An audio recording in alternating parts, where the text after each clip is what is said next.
I think it's about that time. I think it's about that time. Fan Expo Denver, make some noise, show some love to Miss Brie Larson!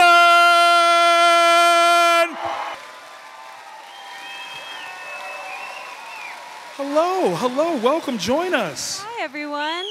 We literally built this entire convention center just to have this conversation with you.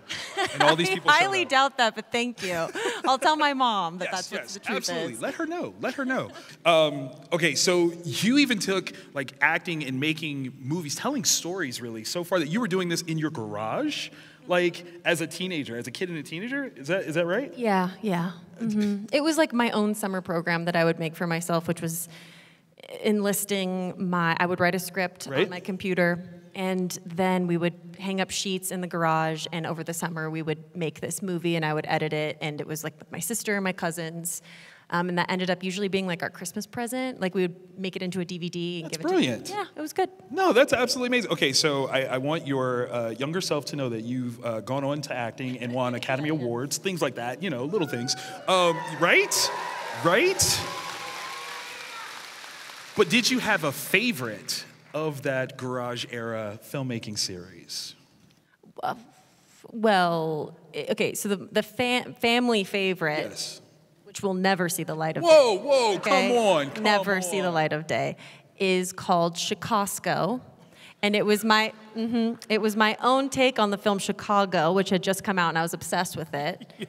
You see why I'm never releasing this, because I was in it. This might not be up to you. I choreographed things. It's really... Come on. Yeah. I will marry into your family so I can find a way to see this. Yeah, it'll take a lot. Whatever. I'm dedicated. That's absolutely amazing. But it kind of segues perfectly. So music is another, splash in your talent pool. Like literally, you're amazing with so many different things, but music is definitely one. Who would be on your Mount Rushmore of artists? Oh gosh, that's hard. I mean, that's what I'm here for. Okay. Beyonce. Okay. Bob Dylan. Ooh. Okay, small detour there, but it was a pivotal thing for me. Yes. Okay. It's new to me, but Chappell Roan. Let's go. It must be. And then who else would I put in there? Maybe, oh gosh, it's hard. Wait, do I only get four? You only get four. The fourth one's always a hard one. Can I also do Casey Musgraves, and can I also do Phoebe Bridgers? Can I do all of that? For you? I think I'm allowed. For you. Thank you. Absolutely. I'm imagining all of them together, and in particular Bob Dylan hanging out with the rest of them is really funny to me. Now I get to get into the geeky stuff. From Scott Pilgrim to Captain Marvel, you've brought some good. Let's go. You've brought some great comic book characters to life. Were you a comic book fan before you landed those roles? Yes? Oh, that was it? That's the start. Okay. Or what? Or was it something that you picked up after the fact and are now a super fan? So I was into comic books when I was younger. My family would play this game around the holidays called quarters. So I think you'd start with like three quarters, and that was like how you'd place your bet, and once you're out, you're out. And if I won, I would have a pocket full of quarters, and I'd go to the comic book store, and I was always amazed at like how many different ways of strength and all these different worlds, and it was just an amazing way. I love that. Yeah. So I still have all of those comics that I collected when I was a kid, and that was something that always mattered to me. And then, obviously, getting this opportunity of a lifetime, now my understanding is much deeper, and I just think about it a lot. I think about it a lot. Nothing wrong with that. There's nothing wrong with it's important. I think it's a big part of it. Yeah. To that end, were there any particular? Yes, you can make some noise for that. That's fine. Were there any particular series or characters that you were like the most fond of? Like they just kind of resonated with you? No, I loved Wonder Woman growing up. Shout out. My favorite. Wonder Woman was I like huge. Captain Marvel too. Respect. Oh, no, of course, Yes. No, it's not one or the other, turns out. You can love everything. Say what? Yeah. Say it again a little louder for the fans in the back. Yeah. It's actually really cool to like a lot of different things. Yes, indeed. I loved Wonder Woman, and There was another one. It was, I believe her name was Aranya. It was like a spider girl. Yes. It was so cool. So good. So good. There was also this like Catwoman one that happened that was like her in Paris. That was really cool. You know what I'm talking about? Okay, you love that too. That's so cool. What's it called? Ed Brubaker, yes, yes. Okay, thank you for that. Absolutely. Wow. I think y'all just became best friends. Like, that just really happened. Helpful. That's awesome. I've never known anybody else who knew that one. Yeah. So those were the ones when I was younger that I loved. I love that. As a call to action, what did Higher, Further, Faster mean to you when you first landed the role of Captain Marvel, and what does it mean to you now? Well, gosh, I'm gonna get emotional. That's all right. That's all right. These events have changed what those words mean to me. Yeah, because I get to. Come on, that's all right. I've learned how many different ways that can mean to people. Mm-hmm.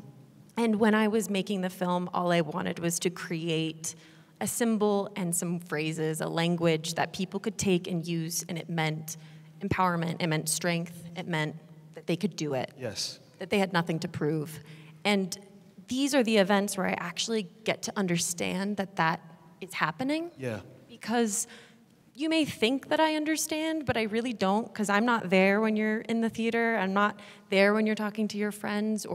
So these are the times when I feel like I get to go, wow, look at how it lives. Look at all these different, incredibly remarkable, beautiful, strong people in this world that are doing incredible things. So that, in a nutshell, is what it means to me. I love that. No, that's beautiful. That is beautiful.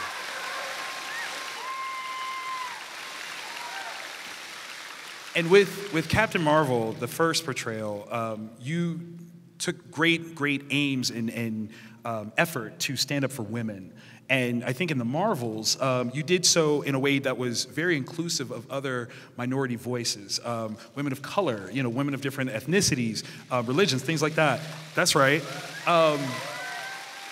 In that second portrayal, for you to kind of open that door, was that kind of a conscious move where you're like, no, we need to share this voice. It's not just about what I'm saying, but we are saying. Was that something that you were aiming for with that movie? Yeah, I mean, ultimately, I don't run Marvel. Sure. But you should. Sorry, but I don't. Captain Marvel is the name. I know, it seems like I'm actually the president, but literally. I'm not. But it was something that Kevin and I talked about a lot, because it was when I was first talking about this character of Captain Marvel with Kevin, one of the things that excited me from the beginning was Ms. Marvel. It was like, wow, if that's where things are headed, that's where I want to be. That's awesome. So we had talked about that from the beginning, and the other piece of it that was important is she's an incredibly powerful character. Yes, indeed. And with that, it was important to me to underscore the fact that it takes everybody helping out to make a difference in the world. And I think it can be a big weight to carry if you feel like you were the one that has to save the world. Of course. And it's very humbling to recognize you do your best and you do what you can do, but it requires lots of different types of people in the world. Superheroes become a really great way of doing that, because you have a lot of different ways of embodying that. Oh, come on, man. If you don't mind, if there is a fun story that you could share with us about the Marvels and what it was like to work with two fabulous actresses that are going to be the next great big things in this business, I'm calling it. What was it like to work with them?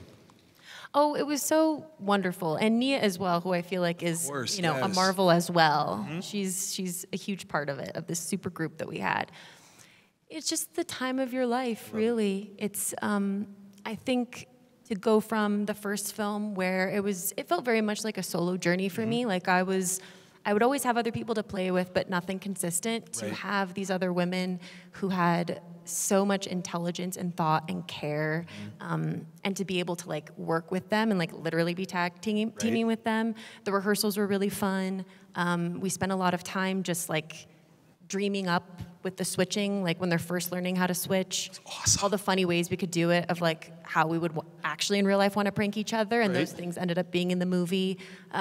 So to have that sisterhood, I was like, wow, we can like talk about how it's, hard to go to the bathroom in my super suit too. Like, I'm not alone. That's it's so real. cool. Yeah. Yes. I love it.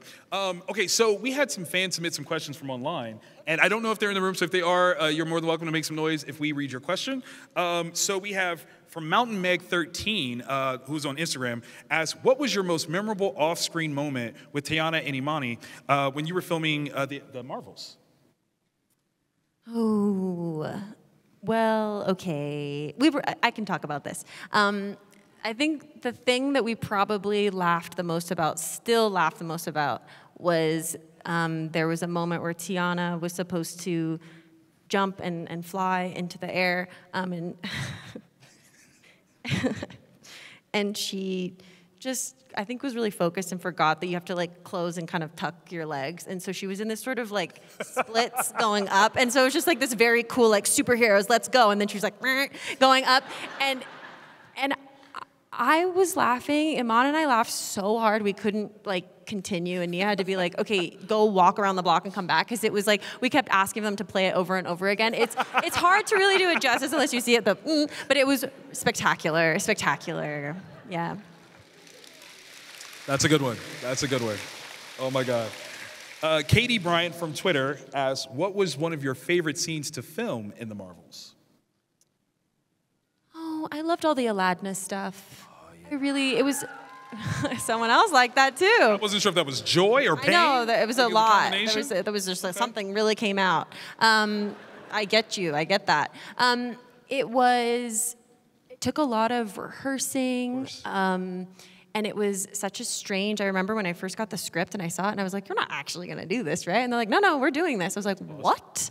This is so cool. And it was a really lovely secret to keep, I will say. There was so much about it, like her in a dress and dancing and singing and all of those incredible characters, like all the creatures from that planet. Awesome. And Prince Yan, of course, super dreamy. Yes. It was just like a lovely little detour. I loved that it just sort of like flipped things. I love that. Yeah. Absolutely. Make some noise for that. Allison Daughtery from Facebook asks, what is the most gratifying thing about acting in so many roles that really celebrate women as strong, independent people? Well, that's kind. Yeah. What's the most gratifying part? Mm-hmm. I think it just makes me feel less alone. It's always been this thing that I use as a way of being like messages in a bottle and being like, anybody else? Anybody else cry a lot? Anybody else feel like their heart gets broken? Anybody else struggling to figure it out? Mm-hmm. Yeah. And so it's a way that I feel like these emotions and sometimes like very intimate things that we don't always share with people can live on and they can just be rewatched. And so, yeah. I love that. I love that. Kayla Bennett from Facebook asks, would you ever do a musical, either stage or screen? And if so, do you have a dream role? I would love to. Let's go. What would would be love the dream role, to. though? I don't know. What were the... I feel like if I start saying things, then it's going to just become something else. So I'm not going to say anything. Fair. But I do have a list, and it's something that I've been thinking about. And I mean, same. Stage or screen it's all good to me. It's just one of those things that there's a couple other challenges that I haven't done yet, and I like a challenge, and that's certainly one of them that I'm trying to figure out. Okay.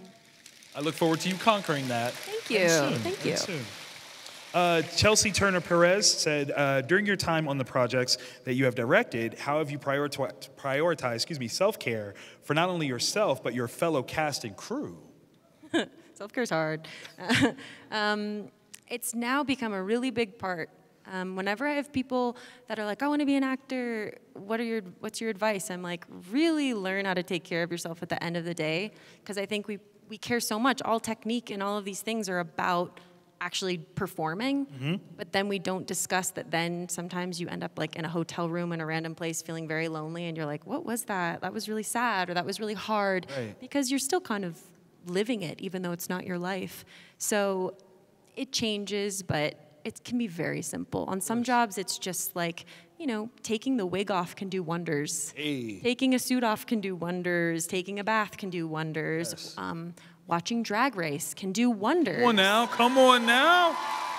Like for the Marvels, I was watching Drag Race at like, because we start so early on those jobs. It's like 3 in the morning and I'm having coffee and watching Drag Race. It's like, of course, you know. So you figure it out. Every job is kind of different, but it's very important. And then another thing that I do is I always have games on set.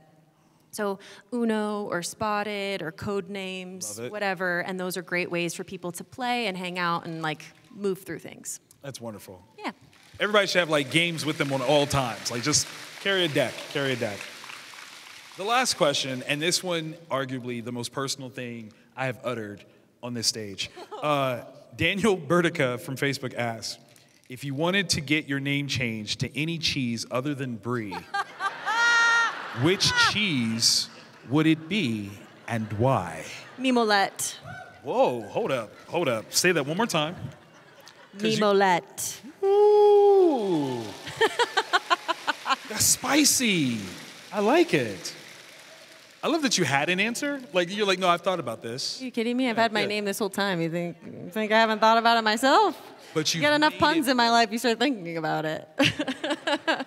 But before we let you go, from all of us to you, thank you so very much for everything that you've done as both a talent and an activist, someone who uses her position in life to shine the light of experiences for others and making sure that we all have a new place that we can reach for that's higher, further, and faster than what we've experienced before. Sincerely, thank you very, very much for that. Thank you very much. Of course. It's really all of you. You take it and you run with it, so thank you. Denver, make some noise for Miss Brie Larson.